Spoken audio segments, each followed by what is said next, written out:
Shalom. Hari ini kita mau belajar dari Markus 10 ayat 46 sampai 52 tentang Bartimeus. Yang mau kita bahas adalah tentang vision atau penglihatan. Dalam Yesaya 59 ayat 10 dikatakan, "Kami meraba-raba dinding seperti orang buta dan meraba-raba seolah-olah tidak punya mata. Kami tersandung di waktu tengah hari seperti di waktu senja, duduk di tempat gelap seperti orang mati." Bapak Ibu, penglihatan atau vision itu sangat penting. Jangan sampai mata kita melihat, tapi sebenarnya kita tidak melihat apa yang Tuhan ingin lihat dalam kehidupan kita. Kita hanya melihat apa yang kita pikirkan, apa yang kita inginkan. Sedangkan apa yang Tuhan kehendaki tidak kita lihat. Kita bisa belajar bagaimana pentingnya penglihatan dari bujang Elisa yang bernama Gehasi. Dalam 2 Raja-Raja 6 ayat 17, Elisa berdoa, "Ya Tuhan, bukakanlah kiranya matanya supaya ia melihat." Maka Tuhan membuka mata bujang itu sehingga ia melihat. Tampaklah gunung itu penuh dengan kuda dan kereta berapi sekeliling Elisa. Pada waktu itu Gehasi ketakutan karena seolah-olah dia dan tuannya Elisa akan dikepung oleh tentara dari Aram. Tapi Elisa punya penglihatan yang berbeda seperti Gehasi. Dia tahu bahwa Tuhan menyertai dia sehingga dia tidak takut apa yang akan terjadi. Demikianlah visi adalah gambaran umum yang Tuhan perlihatkan kepada seseorang untuk dilakukan dalam menggenapi tujuan yang Tuhan kehendaki. Bapak Ibu, kita belajar bagaimana Bartimeus mendapatkan visi. Bartimeus adalah seorang yang buta sejak lahir. Bartimeus memiliki nama Bartimeus, bar artinya anak, dan timeo artinya kotor atau najis. Demikian gambaran kita Bapak Ibu. Kita seperti Bartimeus adalah seorang anak yang kotor, anak yang najis. Kenapa seperti itu? Karena perbuatan-perbuatan kita sendiri, perbuatan-perbuatan manusia itu sendiri, dari kita sendiri, dari bapa leluhur kita, bahkan dari Adam. Kita sudah masuk dalam dosa. Kita sudah melakukan dosa yang terus-menerus dilakukan. Bapak Ibu, seperti halnya Bartimeus, mengapa dia bisa memiliki penglihatan? Karena dia memiliki iman. Teriakannya merupakan teriakan iman Bapak Ibu. Dalam Markus 10 ayat 47 kita bisa baca bahwa Bartimeus berteriak, "Yesus anak Daud, kasihanilah aku." Itulah teriakan Bartimeus, teriakan iman dia yang ingin memiliki penglihatan supaya dia bisa melihat apa yang Tuhan inginkan untuk dia lihat. Dia tidak lagi buta, tidak lagi gelap memandang masa depannya. Roma 10 ayat 17 dikatakan segala hal dalam hidup kita tidak bisa terjadi tanpa iman. Iman bukan usaha manusia. Alkitab berkata iman timbul dari pendengaran dan pendengaran akan firman Tuhan. Bagaimana kita mengungkapkan atau mengekspresikan iman kita seperti Bartimeus adalah dengan membaca firman Tuhan, dengan mendengarkan firman Tuhan setiap hari. Maka itulah teriakan kita kepada Tuhan. Yesus anak Daud, kasihanilah aku.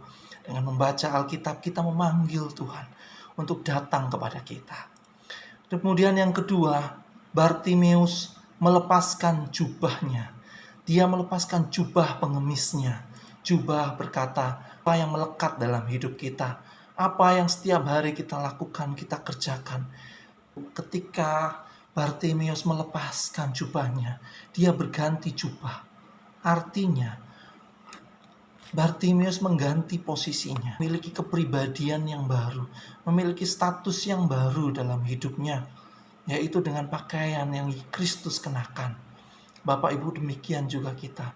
Setelah kita memanggil Yesus, memanggil Tuhan dalam hidup kita supaya datang, kita juga harus melepaskan, menanggalkan apa yang selama ini melekat dalam hidup kita. Cara hidup kita yang lama, yang tidak berkenan di hadapan Tuhan, harusnya kita lepaskan, harusnya kita tanggalkan dari kehidupan kita. Bapak Ibu, jubah menggambarkan kehidupan masa lalu kita yang harus kita tinggalkan. Kemudian yang ketiga yang kita bisa pelajari dari Bartimeus adalah setelah Bartimeus dicelikan matanya. Setelah dia bisa melihat, dia mengikuti Yesus. Dalam Markus 10 ayat 52 dikatakan bahwa Tuhan menyuruh dia pergi, tapi respon Bartimius adalah dia pergi mengikuti Yesus. Masih ingat Bapak Ibu tentang cerita 10 orang kusta yang disembuhkan Yesus? 9 orang meninggalkan Kristus, tapi 1 orang ia berbalik dan mengikuti Yesus. Demikian juga yang Kristus kehendaki. Setelah Kristus membuka mata penglihatan kita, membuka mata rohani kita, seharusnya kita melihat Kristus dan mulai mengikuti Yesus. Mengapa Bapak Ibu? Karena Tuhan ingin untuk mencapai visi bukan sebuah momen sesaat waktu kita diberikan visi. Namun yang lebih penting adalah bagaimana kita terus berjalan di dalamnya sampai visi Tuhan tergenapi dalam kehidupan kita. Bapak Ibu, kita hidup, kita lahir di dunia, tentunya ada maksud Tuhan, ada kehendak Tuhan, ada keinginan Tuhan dalam hidup kita. Marilah kita ikut Tuhan. Kita mengikuti apa yang Tuhan mau dalam rencananya, dalam panggilannya dalam hidup kita. Setelah kita bisa melihat apa yang Tuhan ingin kita lihat, marilah kita mengikut Tuhan. Dalam Efesus 2 ayat 10, karena kita ini buatan Allah, diciptakan dalam Kristus Yesus untuk melakukan pekerjaan baik yang dipersiapkan Allah sebelumnya. Ia mau supaya kita hidup di dalamnya. Demikian Bapak Ibu, mengapa Tuhan menaruh visi dalam hidup kita supaya kita tinggal di dalam Tuhan. Karena ada pemeliharaan Tuhan ketika kita tinggal di dalamnya.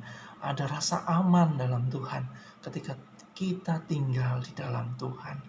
Sehingga kita tidak perlu khawatir lagi akan kehidupan-kehidupan yang ada di sekeliling kita, yang mungkin mendistrak, mengacaukan pikiran kita. Namun ketika kita tinggal di dalam Tuhan, kita akan terus melangkah bersama Tuhan. Kita memiliki kekuatan yang baru, kekuatan yang ada pada Tuhan yang diberikan dalam hidup kita.